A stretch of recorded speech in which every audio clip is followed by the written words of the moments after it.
Today, we have our first Facebook Live questions and answer session. We'll have a recording of this. We should be able to add that to our Facebook group video library. And we'll be looking over your comments and questions as we go. But the format for today's session, since I've never gone live with a question and answer session, is we're going to go through some questions that you have all submitted on our questions and answers form, and we're going to go through some of those that I've prepared a solution. So it's kind of like one of our YouTube tutorials, only it's taking things that are on your minds and hearts right now, and we're going to go through some of those together. All right.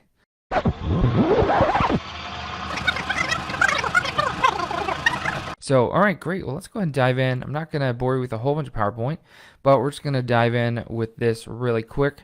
Yes, it's the live Q&A. You've been staring at that image forever, so let's move on. All right, you guys know who I am, okay? I'm with ExcelVbaIsFun.com. You know that I travel and I teach online as well. Best-selling author and trainer, a lot of students. Glad to see a lot of you guys on here. This is awesome. A little bit about me that you might not know is I'm obsessed with racquetball. If any of you guys like that, then awesome to you. I love movies. I love automation and programming, as you know. So I'm not going to blather on about myself, but yeah. If anybody's ever in the Southeast Missouri area and want to play some racquetball, hit me up. So anyway, all right.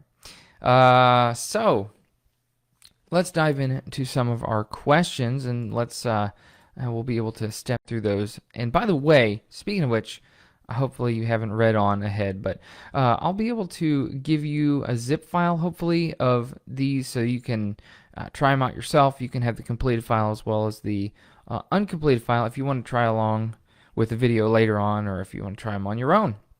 So the first question came from Naomi, and she said she really didn't have time to wait any longer on this one. Not that means I'm always going to answer questions just because somebody really, really needs it, but I liked this question a lot. She said she has a colleague who's an end user. Is there any way to send a pivot table inside of Microsoft Outlook's template? Okay, and she found out from Microsoft that the mail to method's not allowed using pivot tables. So basically what she's wanting to do is send a pivot table. Now, my research showed that when you have a pivot table, you can, there's several different ways. There's some really tricky different ways. You can use Microsoft Word, some of the VBA involved in Microsoft Word, to use the document, and then you can copy that from this invisible Microsoft Word thing and then paste it into the email. There's a couple other different ways. But ultimately, you can't actually have a pivot table that contains the invisible data like Excel does, to my knowledge, to my research, where you can actually click and filter and actually change the pivot table inside of a Microsoft Outlook email. All right, so that's really off the table at this point, unless they integrate those two apps a little bit more, which would be pretty sweet. But right now, I don't believe there is. So really, the only thing that you're going to do is get an overglorified table that looks like the pivot table. With that being said, the easiest method that I like for this as a solution is to just use a PDF.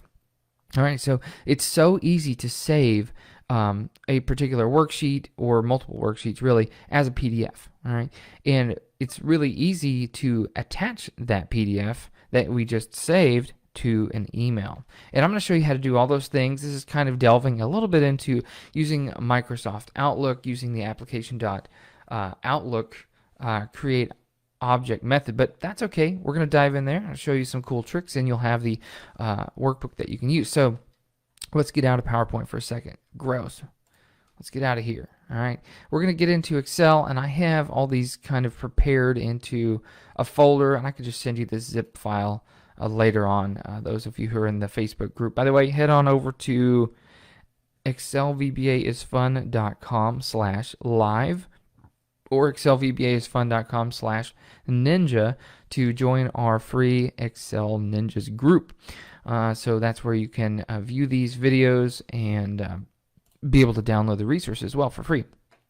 All right, so first time what we're going to do is I actually downloaded some sample data from Contextures, which is a great website for getting a lot of cool templates. So we took the sample data and I made a very basic pivot table. And we're going to take that pivot table and we're going to learn how to make it into, send it into Outlook, all right? So I took this sample sales order data set, very simple table. I go to home and I went to insert, made a pivot table. Surely you know how to do that, and if not, I'll have to tackle that in another video. But I have a simple filter here. Okay, we have the name Gil. You could choose any of the names or multiple. So let's say Howard's sales for the year 2019 or the year 2020. We could filter all that. All right, and then that's going to bring up this result. What I wanted to show you is I think the coolest and easiest way to do that is just attach a PDF of this report to whomever you're wanting to email it to. So if you don't already have code saved for a rainy day for how to save something as PDF, it's super easy to find out. The easiest thing I like to do whenever I don't have that handy is use the macro recorder. So I'm going to go to the developer ribbon and I'm going to go to the record a macro. And we're just going to do this really quick. I don't even care what this is called, but I'll just say save to PDF and hit enter. Now, we're not being timed. It doesn't matter what I really do because I'm going to trim the code down in a second. But what I would do is I would go to File, Save As. I'll use the same folder. It doesn't matter. And I'm going to choose a PDF. There it is, PDF towards the bottom. So I'll just call this test. Oop, I already have one called test. How about test 2? All right. So test 2 is going to be my new kind of template for how this all works. And let's stop recording. So if I go to that folder now, I can take a look at test 2. Let's pull it up. And great. So it's a nice PDF. In fact, I already formatted it by going to the print preview window, and I made sure that I zoomed it in, or I increased the font size so that, and I fit all the columns on one page so that it looks, zoomed in. It looks nice. All right. You'll want to format that before you tell it to print or save as a PDF. But now that I stopped recording, I can take a look at the resulting code and we can tweak it. All right. So we just created a module via the recorder. So here's our new macro saved to PDF. Pretty simple. Who cares about selecting cell F7? Nobody cares. All right. So here's the file location. We'll deal with that in just a minute. And we're going to actually want to find a more dynamic file name to use. So we'll use something based on whatever's in the filter. So it'll say Howard _2019.pdf or something like this. And that's really easy to do as well. So as you can see, we're changing the directory, the focus of Excel for a moment to that file location, and then we're repeating it whenever we actually save the PDF name right here. So here's the code. It's taking currently the active sheet. We'll be explicit about what sheet we want. Exporting as a fixed format. We're saying we want a PDF. Here's the file location, the full path. Quality standard. Include the document properties. Ignore the print. Okay, open after publish. If you set that to true, it'll actually pop up every time you make one of these reports, which might not be what you want if you're making like 100 PDFs. You don't want them to all pop up. You just want them to attach to your emails, right? So first of all, changing the directory is not really relevant. We don't need that at this time. Okay, and now we're going to create a dynamic file name so that we can erase this and just put it in a variable. So it's a little bit easier to read and smaller and dynamic. So we'll call this our curve file name. And that's going to be equal to, right now, we want to use the sheet. Let's see, what sheet is this? It's called sheet 1 by name, but the actual sheet object is sheet 3. I hope you can see that right here. Sheet 3 is the object name, which I'm going to refer to. So sheet 3.range, and we're going to take cell B1. So that's the name, right? You see B1 is right there, and we're going to join that with an ampersand.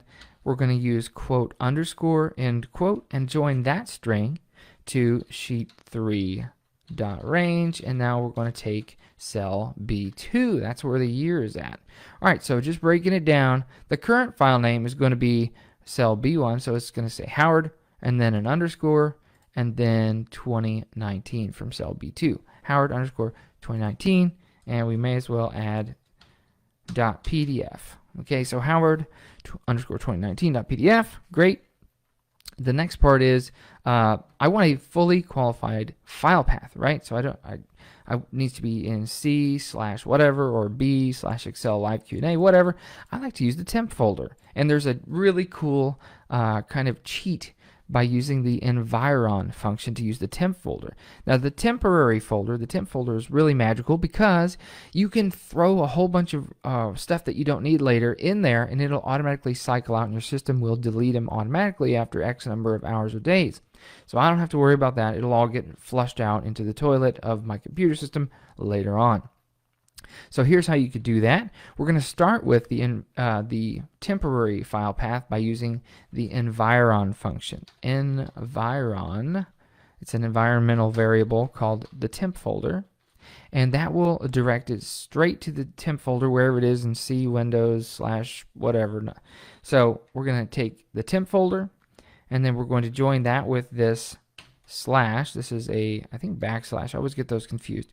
Backslash, and then join that to the rest of it. So we have the temp folder / Howard underscore 2019.pdf. That's going to be our current file, and we can test it. If you're on a Mac, you're not going to be able to use the environ function anyways, but it would be Command-Shift-I to step through, and I spelled that wrong. Thank you. Range. There we go. So let's hit F8 now and take a look at our current file name. So if I hover over that, it's C users, Daniel C app data local temp. There's the temp folder. But you see on the far right, it says Howard underscore 2019.pdf. That's just perfect for this particular file. That's the filters I'm using. That's the PDF name I want to use for this particular one. And especially if you have a loop where you're going and iterating through specified filters or specified reps, then you definitely want to have a different file name for each one. Especially if you're saving them for later. All right, anyway, so now the current file name is going to be that. I'm going to copy that to the clipboard because guess what? The file name : equals is now going to be not this string of text, which is static. I'm going to paste. Now it's going to be the current file name. So it's going to be Howard whatever. That's where it's going to save. So it's really perfect. The only problem is I don't really like using Active Sheet. That bothers me. I don't like using Active Sheet. I want to be pretty explicit about what sheet I'm using, because what if I click a button and it pulls this save to PDF macro out of nowhere, and I'm on a different sheet that I don't want to send as an email to 100 different people? Well, then I need to be explicit. Now, if you recall, we used sheet 3 for our sheet that we're using. So let's use sheet 3 dot, and now it's going to export that sheet that has our report, the PDF from our pivot table. Everything else is fine. I like to turn, again, the open after publish to true or false. I don't want it to open every time, right? So we're pretty well set as for creating this. In fact, we already have a macro started. We might as well hit F8 and try this out. So let's hit F8. Bam! Just like that, it created our PDF, and we can prove it to ourselves by going to, this isn't the temp folder. Let me hit Windows E. Windows E is a keyboard shortcut for opening up Microsoft E for Explorer. So Windows E just opened up Explorer. And another cool thing is I'm going to click up here. Instead of going to C, Daniel S, users, whatever, I'm going to open up the temp folder by using an environmental variable using the %, TEMP, and %sign again, and that's going to open up the temporary folder. And if I sort by date modified, boom, there's Howard 2019, and we are golden. So there's the temp folder. It gets flushed out all the time, so there's a lot of these are just brand new weird things here. All right, so we've created the file. Now what do we do? Well, the next thing that we need to do really is have some fun with the Outlook application. So some of you may like to open up the tools references, and I'm in the middle of a macro, so I can't do that. If you go to Tools and References, you can go to Microsoft Outlook, whatever your version is, and activate that. But for this example, we're actually going to do it with what's called late binding, and that's really something you'd want to do if you already have some of the code lying around, or if you have it locked in memory. In this case, I have my notes. Because I don't like to do all that stuff from memory. I do like to add references. But if you don't want it to be Outlook version specific, because sometimes there's issues if they don't have that particular version of Outlook in a different library. Sometimes you have issues, but you don't have issues if you use what's called late binding. So here we go, Outlook Fun, and let's wrap this video up so that we can move on to the next question. So the first thing that we're going to review, and we're going to go pretty fast on this part. I'm not going to explain every single thing. Oh, thank you, Quang. I see that he said I did a range typo error. I'm glad you caught that. And thank you, JF, for your comment about the PDF is a better solution. That's awesome. Welcome, Max from Germany. David, as in David in English. Okay, great. Love it. So what we're going to do with this Outlook here is we're going to say OL app. Now, I have a full course on using Outlook. It's like 10 to 12 hours. I can't remember. So if you want the nitty-gritty and all the details and all the weird stuff you can do with that, take a look at that. But for right now, we're going to set OL app as an object variable to represent the application of Outlook. And we're going to use the create object method or built-in function to use Outlook.application, and that's going to create an instance of Microsoft Outlook, and it's going to set it into this object variable here. So now we need to use another object variable to represent the brand new email that we're about to create. So a new email, we're just going to be right here. We're going to use set because you use the word set when you're going to set an object variable. This is the Outlook. So OL new mail is going to be equal to, we take the app that we already set as OL app, and now we're going to use the .create item method. Now, if I had the early binding set, I would have all this cool IntelliSense for OL app, especially if I declared it as an Outlook application, but I don't have that, so I have to know what I'm doing. Now, when you have early binding, you can use OL mail item, and that represents the number 0. So we can actually just use the number 0, and then we won't have an issue. Let me capitalize this. It's going to bother me. Create item 0 is going to be the new mail item, and now we can do several things to the new email object. And since I'm going to set a whole bunch of different properties at once, such as the email subject, the email body, who it's going to, the CC, all those different things, I'm going to do a lot of things to the same object. So I'm going to use you guessed it, a end with statement. So with OL new mail end with. And here's what we're going to do. We're going to take first of all, I want to display this. So you can either .display or you can .send, but I'm going to display it so that we can step through the code and see all the cool stuff happening magically to the actual email. And then we better wrap this up. I've spent 20 minutes on this first question. All right, but that's okay. So let's go ahead and step through this one more time. And I'm going to show you this. So it'll display that new email.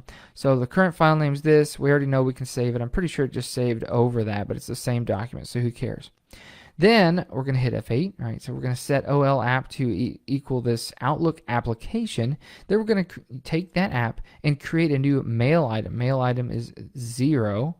And there's a lot of different things you can do. You can create task item, calendar item, all kind of stuff. Anyway, we'll review that more in the full course if you have that. But anyway, we're going to set a new mail item here. We just created that, and with the OL new mail, we're going to firstly .display it so you can see the new email. So here it is right behind us. Let me scooch this. Hopefully you can see that. So it's got a new email ready to send. And now we got some things. All right, ignore that. So we're going to take the .subject, and we're going to make that something like, here's our weekly pivot table or weekly update or something like this. Then you can also use the body property. So hey there, I'm trying to hurry. Here's your update for user, and let's make this dynamic just for fun. We'll do a colon space, and we'll use an ampersand to join that with sheet 3 dot range, I guess B1. I'm pretty sure B1 is the person's name. We can hover over that and see. Yeah, it's Howard. So here's your update for user Howard. Let's see what that looks like. I'm going to hit F8. Hey, Here's your update for user Howard. All right, so it's pretty lame, but let's run the subject line as well so we can see that happen. There's the weekly update right there. You can make that dynamic if you want to throw dates and names and stuff in the subject as well to make it seem like you're really spending a lot of time on this report. Also, we want to do the .to. Where's it going to? So that's going to be something like an email. So test@gmail.com. Great. And then finally, we'll attach the email. So here's the body again. Here's the to-line test@gmail.com. And finally, we want to attach. All right, so here's how we're going to attach, not attach a. All right, we're going to take the OL new mail, the email object, and we're going to use the .attachments. .add. So we're going to take the Outlook new mail .attachments.add. What are we going to add? We hit a space bar and we're going to add not C/whatever. We're going to use the variable cur file name. That's the one we created up here when we created the PDF. Well, guess what? It's the same exact file path. It's still C users whatever temp folder /Howard whatever, and it's still there in the temp folder. So if we run that line, magically, I'm going to hit F8, you'll see that this PDF just attached itself to this outbound email here. And by the way, you don't have to display. It's usually one or the other. If you want to display it, you can. You can display 100 emails. It's just going to slow down your computer maybe. The other option is instead of displaying it, is whenever you're done, you're going to want to .send. All right.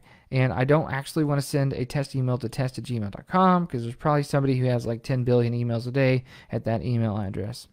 All right, but anyway, you'd use the .send, and that would send it out, and then it would move on to the next thing that you want to do. You can create a loop. We're not going to go over that because I've spent 25 minutes on this first question. However, you could create a loop to go through. Let's say you had a subset of, you only wanted this name and this name and this name and these 2 years. You could have it loop through that. You could have it loop through these items in the filter. There's a lot of different things you could do, but obviously in each iteration of the loop, you just want to have this stuff inside the loop so that you could resend the next one, attach and create the next PDF, etc. All right, so that is how I would want to solve that one, Naomi. Let's go ahead and I'm going to stop this and I'm going to kill this file without saving because we already saved it. I already have the completed file for you for later, okay? Let's go back to our PowerPoint and there we are.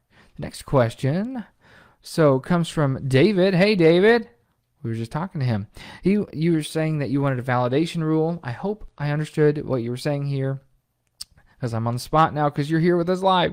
No, he said he wanted a validation rule to force input into a cell for a date format of day, space, month, space, year. So whenever he tries to use standard data validation with Alt-DL or the data validation rules, it only allows him to put a date range. So you can do from January 1st this year to whatever, but you can't set the format. So he needed a VBA solution. So hopefully the solution we came up for you today is going to help you. Hopefully it'll be educational. If not, so here's the date validation. I better do the one that's not completed. Here we go.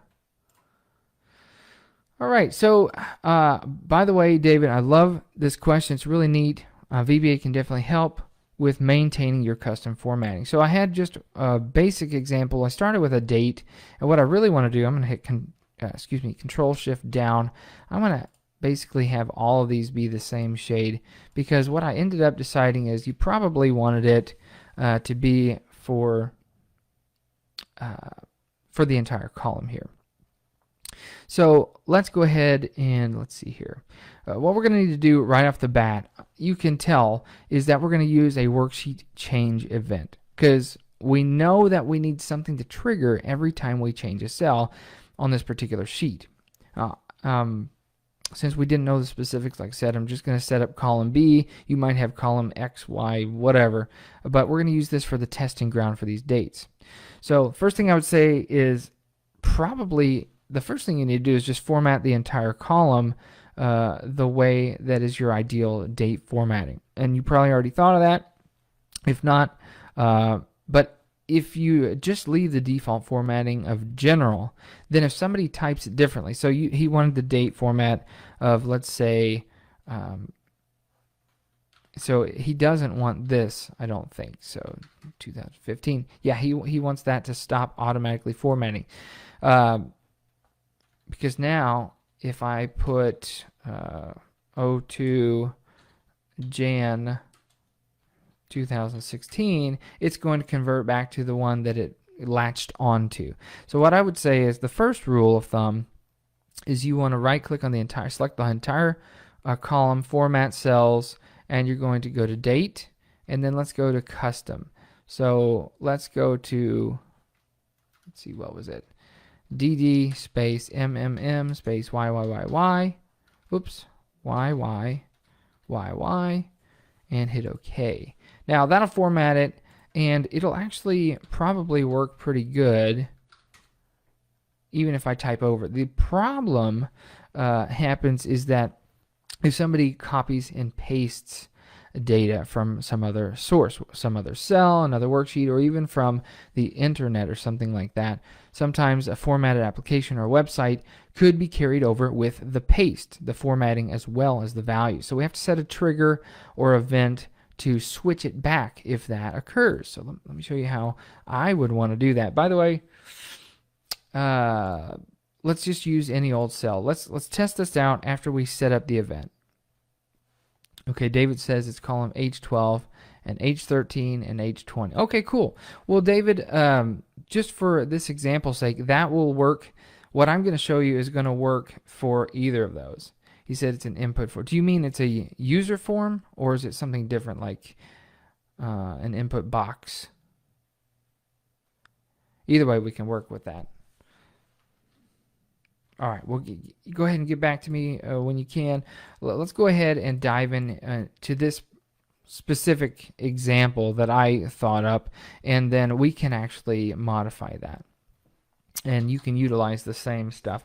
We're going to pretend that somebody is copying information or typing into a cell, and if the cell doesn't match our formatting rules, we're going to change it back. All right, so what we're going to do is we're going to go to the sheet that we're dealing with, and we're going to create a worksheet change event. So we're going to go to worksheet, and we're going to use a change event, not a selection change. All right, great. So we're going to take away the selection change. We're going to use a worksheet change event. Real quick about that, what that does is if you change any cell on this particular sheet that we put this on, the target is going to represent the cell that you just changed. And you can do stuff with the cell that just changed. You can analyze it with if-then statements. It's pretty sweet.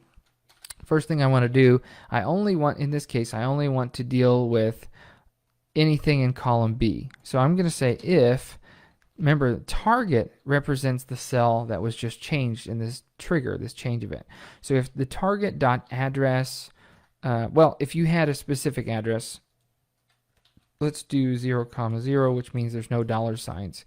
So if you wanted to do something like B2, or in his case, he said H12, or range data or target address equals the other ranges, you could do it that way. What I thought would be cool is do the entire column. So if the target that was changed dot column is equal to 2, then, and that means anything happens in column B, then this if-then statement applies. All right, so we're going to do all of column 2. And so what we're going to do is I'm going to do another if-then statement. Now, as you may know, you can use the .number format to either read or write the specific formatting that we just changed. We did DD space MMM / YYYY. Well, you can also read or write a particular cell, in this case the target cell, if target.number format is equal to this format right here. DD space MMM space year. If it's equal to that, then actually I'm going to say if it's not equal to that, then I want to change it to that. So if it's not equal to this formatting, then we have a problem. We need to make a change. End if. All right, So, and we'll test this in just a second, but this one's pretty simple. What I would want to do is just force the issue. So I'm going to say if it made it to this spot, the number one, it's in column 2. Number 2, the number format is wrong. It's not this. Somebody copied and pasted to some other wonky format that I don't want. So then we're just going to basically change it. We're going to take the target cell dot number format and make it equal to this format. And it's as simple as that. So we can try it out. First of all, I'm going to make a change in a wrong, well, I'm going to set a breakpoint right here with this. See this little gray line? I'm going to set a breakpoint so it'll pause right there. All right, so what I'm going to do is I'm going to change this cell right here and hit enter. Is the target.column equal to 2? No, that's in column A, column 1. So it ignores it. It's going to skip over. That's the point I wanted to make there. Now, this one right here, I'm going to put the wrong date format. I typed it in wrong. It doesn't care. It is column 2, yes, but is the number format wrong? No, it's still the same number format, so it doesn't have to do any extra work. It just ends the sub. No problems there. But here's the problem. What if somebody types in something with the wrong format? All right, let me hit F5 because I'm going to skip that. So this cell, I'm going to copy it. I'm going to go over here and paste it in. And notice I pasted in, yes, the coloring is wrong as well. You could change it if you need to. But let's check this out. Yes, it's column 2. And look, the number format is wrong. That's not what I wanted. It does not equal that. Therefore, we're going to change the target.number format back to what we wanted it to be. And if I hit F5, or excuse me, F8, it actually changed it back even though I pasted it. So what you could do with that at full speed is, let's say I take this and I paste it over here, it's going to quickly reformat it back to the format that I want, like that. All right, so David says that he has, several cells. So he probably wouldn't want to do the column. He would want to do if the target.address equals this, or target.address equals this, or target.address equals this. Then format it like this, all right? Great. So we'll have a recording, David, if you want to go over this, and we'll also have those.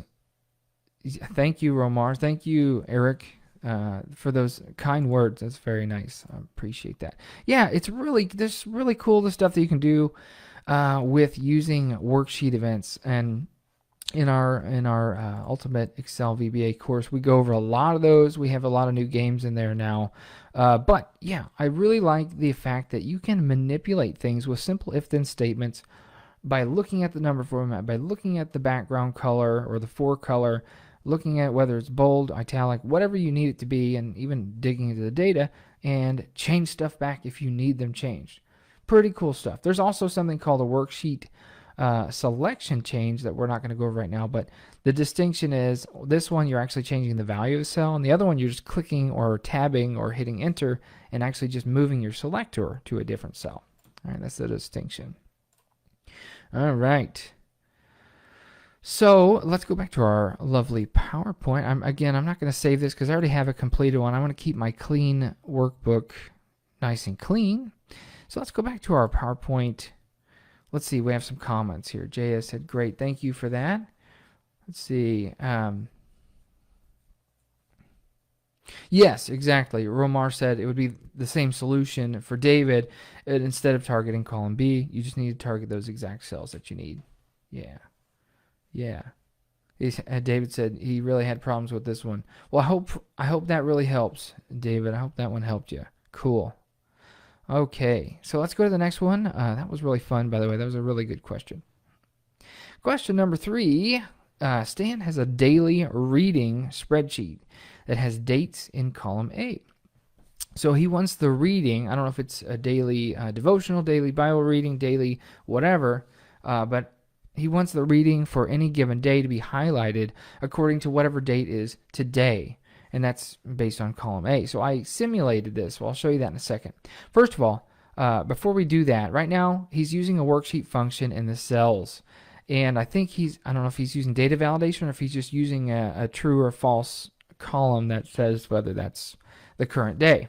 But it's really a good idea. You can use these for birthdays or anything that's an annual thing, like always January 25th, or always December 25th or something. But it doesn't matter what year. Then all you want to do is analyze the day.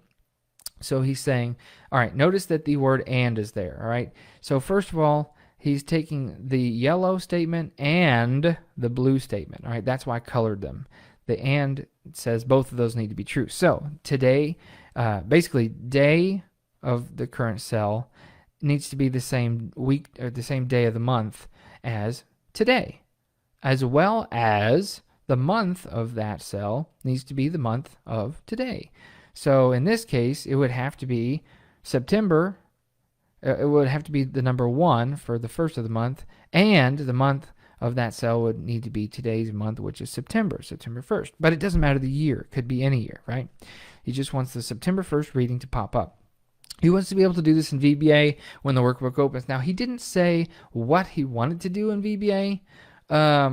Oh, by the way, David says, thanks, this is going to sort him out. So I'm so glad that helped. All right, so Stan wants to do something in VBA, but I'm going to show you some cool things that we can do with and without VBA for this particular problem. So let's go to our special date validation workbook here.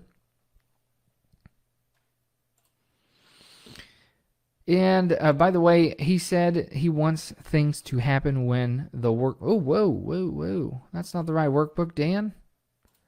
We're going to do the movie of the day. Sorry about that. So by the way, we're going to want to use a workbook open event, just like we used another event a moment ago that triggers when you change a cell.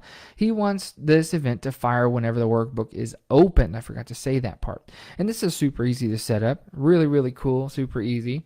And then we'll just create a loop to find out what cell in column A that he, has the same month and the same day as today, regardless of what year it is. So if we find it, we'll just jump to that reading or maybe do a pop-up message box or whatever today's reading is. I don't have Stan's daily reading list. He didn't include that in his short question. So I've adapted this to a list of movies that are entirely randomized. So in our case, we're going to have to find today's date and then return the movie of the day instead of the daily reading. All right, so gosh, you have to watch a whole movie every day. Actually, that sounds like a pretty awesome problem if you had that kind of time on your hands. By the way, just to keep you having some fun, can you put in the comments what your favorite movie is? And I have a whole list of my favorite movies, so I can't really narrow it down to one movie, but I'll tell you some awesome movies. Let's see. Obviously, no, I can't narrow it down. Nope, I'm going to have to get back to you on that. I can't. I put myself on the spot, and I can't even do it. Can't handle it. There's too many good movies. All right, so let's see here. Let's see. Stan's code, by the way, should do the trick for setting up the data validation. Because what I was thinking is you could use data validation to simply highlight the current day that you want, and his code is spot on for that. So what I'm going to do is I'm going to select the entire data range here. So what I did to select that is Shift and then the right arrow, and now I'm going to hit Shift Control down to further my selection to the bottom of the list. And by the way, that's a one movie for each day of the year. So, all right, so I've selected what I want. Now I want to do data validation. What I like to use as a keyboard shortcut, I can't even remember where it is on the ribbon anymore, but I like to use Alt-D-L. That is for data validation. D for data. I don't know why L is for validation. Alt-D-L will get you here. And what we're going to do is, no, not data validation, excuse me, Alt-O-D for conditional formatting. And I hit Windows. How about Alt-O-D, excuse me, for conditional formatting. Mercy. All right, so we're going to create a new rule based on the selection that we just selected. And instead of one of these built-in things, we're going to use a formula to determine which cells to format. Unfortunately, I can actually take his really good code. I'm just using my notes here. Copy this here and paste it right there, and it's actually going to almost work right out of the box. I love his and statement. It was right on to use the current day to match today and the current month to match today's month. But I'm not starting in A6. I'm actually starting in A2, and then A2 should go right here as well. And notice his use of dollar signs, which was brilliant, because you have to put a dollar sign to tell it that A is the only thing that we're going to glean this date thing from. But the formatting is going to reach all the way over to column B or any of the current selection. So that is going to be locked into column A, the validating, but the selection, the entire row, row 2 in this case, that we're basing it off of, is not locked. That's allowed to copy down. So it's really brilliant. Let's go to format, and we're going to use a fill, any color. Let's use like orange or something. Let's use a lighter, nicer orange. All right, let's hit apply and see if it worked. I need to scroll down to today's date, but I guarantee you it worked. There we go. So apparently there's a movie called F9. I guess I have to see that. It's today. So 9-1, and then when tomorrow comes along, this will be highlighted because the formula just works. All right, and that's really perfect and really cool. But if we wanted to locate the particular row that was the same month and day as today, we could use VBA. So one other way to get this job done is to use a VLOOKUP to return the movie, but that would not get us the row number necessarily. And also, we'd have to have the exact date, not just the same month and year necessarily. We'd have to know the year as well. Excuse me, not just the month and day. We'd have to know the year as well. So that's why that VLOOKUP is not as robust a solution as just iterating through these rows really quick. And we just did a macro, I think, earlier where we iterated from, did we do one? Maybe I'm imagining. Maybe I'm getting ahead of myself. Let's see here. Oh, we got some movies here. Cat Ballou, Hudson Hawk, 3 Idiots. Okay. All right, great. So where was I? So we're going to go through a loop. Let's hit Alt F11 and just iterate through these. Let's create our new module, and we'll create a sub, and I'm just going to call it test because it's easier to type. So we're going to do a loop. Now in this case, we don't have to know the last row. We certainly could if we had an ever-expanding data set. But we could just use a static number, because if I hit control down, I can see that there's only this many days in this year. So we could just go from row 2 to row 366. We wouldn't necessarily have to dynamically get the last row. If you do need that, there's a way to get the last row that's extremely easy. It looks complicated, but it's easy. And we go over that in like a million of my YouTube videos. So if you need that code, we'll just paste it to you here in the comments or something. It's super easy. But we're going to do a loop. There we go. And I'm going to say for I, or for X or something, I is going to be equal to 2 all the way to row 366. And then I'm going to say next I for the end of my loop. And I'm going to hit tab so it looks a little prettier. So I'm going to say, first of all, we're copying basically the format that Stan already had using the VBA day function. So if day of, let's see, we're going to use the cells object. We could use sheet1.cells, or if you knew that the macro was always going to run on this, you could just simply just say cells. So sheet1.cells, row I, comma, and then the column we need is column A. So you could either say A, or you could just use the number 1 for column 1. So if the day function is equal to the day function of current day, the current day is DATE. It's equals today on a worksheet, but in VBA it's DATE, date. All right, so that means if the current cell on that row, column A, is equal to that date, and I didn't have to capitalize, that was for emphasis, and the month function of same deal, right? Cells I, column 1, it's the same cell, is equal to the month function of today, then, all right, and we'll analyze that in just a second, but that should do it. Then that means essentially we found the correct row, row number. So let's step through this really quick, just to see what's going on here. First of all, if you're new to for next loops, it's going to put the number 2 in that variable I, and then it's going to, the next time you go through this, it'll be 3, and then 4, and then 5, all the way to 366. So let's hit F8. There you go. I is equal to 2 on the first one, so that means row 2, column 1, so that's 1, 1, and today is 1, yes, but it's not the correct month. That is month 1, and we're in month 9. Anyway, I'm not going to bore you with a million iterations of that, so I'm going to hit F5 after I put the word stop right here, so it's going to zoom all the way until it just now found it.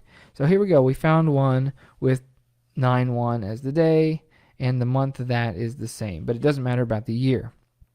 All right, so we're stopping after we found. I can erase the word stop now that I found it. We zoomed to the correct area. So let's see here. First of all, a couple things that we could imagine that Stan wanted to do with this. Number one, let's say he just wanted to jump to that row. Mercy. There we go. If you want to jump to that row, we would just simply take cells I, 1 and select it. That would be pretty easy, right? So whenever the workbook opens, we just go there and select the current cell that has that information. And guess what? Do we want to keep looping another 100 times for no reason? No, it's inefficient. It's a bad habit. So we're going to say exit sub. If you wanted to continue on to some more code after the loop and you just didn't want to loop anymore, you could say exit 4, and then that would just leave the loop and do any subsequent code. But we're going to go ahead and exit the sub, kill it dead in its tracks, all right? But let's see. Let's say maybe he wanted to do more than just jump to that row. Maybe he wanted to do something completely different. Maybe he wanted to do a message box. So that's pretty simple too. We could simply say message box, something like, welcome to this workbook. Today's reading, or today's movie in this case, is, and then we'll join that string of text to cells, current row, comma, 2. Now the movies are on column 2, but we already know the row. The row is I. We're already on that row with the loop. So now it would pop up and say, welcome. Today's movie is called F9. That looks like a computer error, but that's actually the movie of the day, so that's kind of funny. And then we would, exit the sub. If I hit F8 now, it just kills the macro dead in its tracks. And then, so the last part of this, as you may recall, is that Stan wanted this to happen whenever the workbook opens. So what we need to do, if any of you know, is we need to go to this workbook. Okay, it sounds like there may be an audio problem. Is anybody else having trouble hearing me? I'll give you guys a second. Check 1, 2.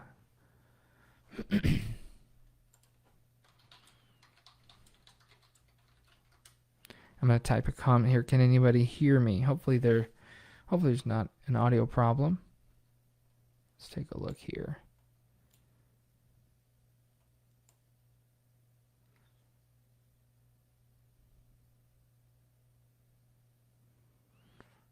Yes, we can hear you. Your audio is fine. Okay.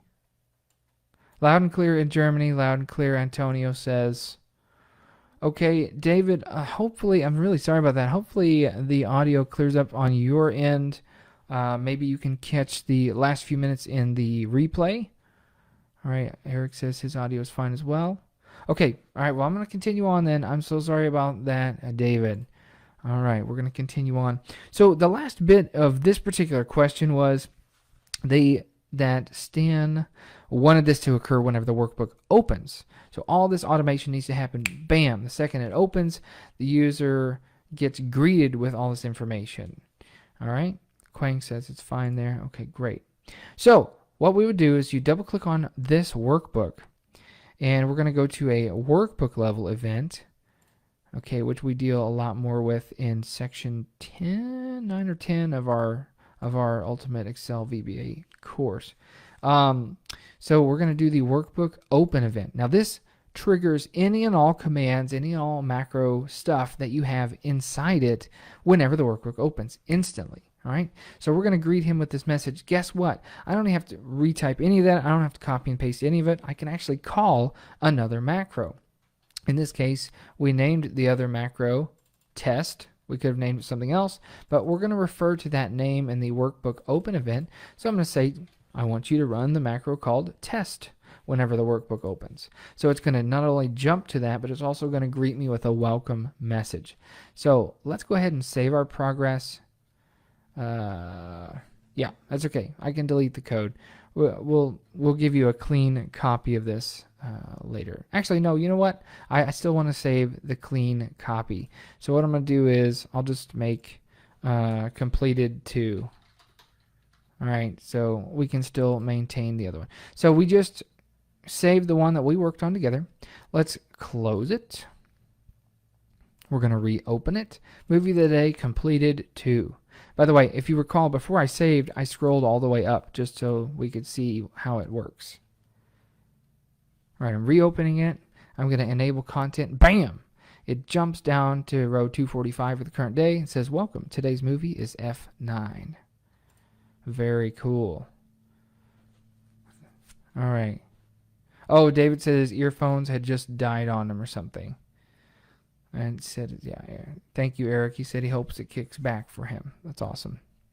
Eric's a good dude. All right, everybody friend him. No, let's see. Let me go back to my PowerPoint here. All right. All right, great. Now, I was planning on this being about half an hour. It ended up being almost an hour, but thank you everybody for sticking with us. Stick with us for just a second more. If you have questions for the next Q&A session, because we have several that are left unanswered. If you have questions you want answered on our Facebook Live series, fill out our form. You can fill it out as many times as you want. There's no limit. I'm going to go through them in whatever order I can to get those taken care of the most efficient way. Go to ExcelVbaIsFun.com/QA. It'll automatically redirect you to the questions and answers form. So /QA, questions and answers. All right. Thanks everybody for being here. By the way, we need testers. If you want a free copy of our new Advanced Excel Grids course before it comes out and actually costs any money, we're letting members of our Excel Ninjas Facebook group have a free copy of it with lifetime access. So you're gonna have it forever, including any and all improvements, just for being part of our beta group, our Kicking the Tires Testers group. So I just want your feedback. I want to know if anything sucks, if I said something stupid. If it's awesome, I would love to hear that, but you don't have to feed my ego. Go to ExcelVbaIsFun.com/ninja. Most of you are already here in the group, but if you're watching this on YouTube or some other means, join us. We have a lot of fun, and we're going to have a lot more fun. And yes, this course is yours. At the time of this recording on September 1st, we will be giving it away for free. That won't last forever because we will be launching it pretty soon. But yeah, join the free course if you want. All right, here's a couple demo videos of what you get. What you can learn well beyond list boxes is something called the X Control Grid. And this grid control is so freaking money. It's ridiculous. You can sort, you can filter, you can automate, you can do whatever you want. You can have expanding, collapsing columns, subtotals, spin buttons, and min max controls. You can add images, resize the columns, you can put filters. This is all actually in the intro slide.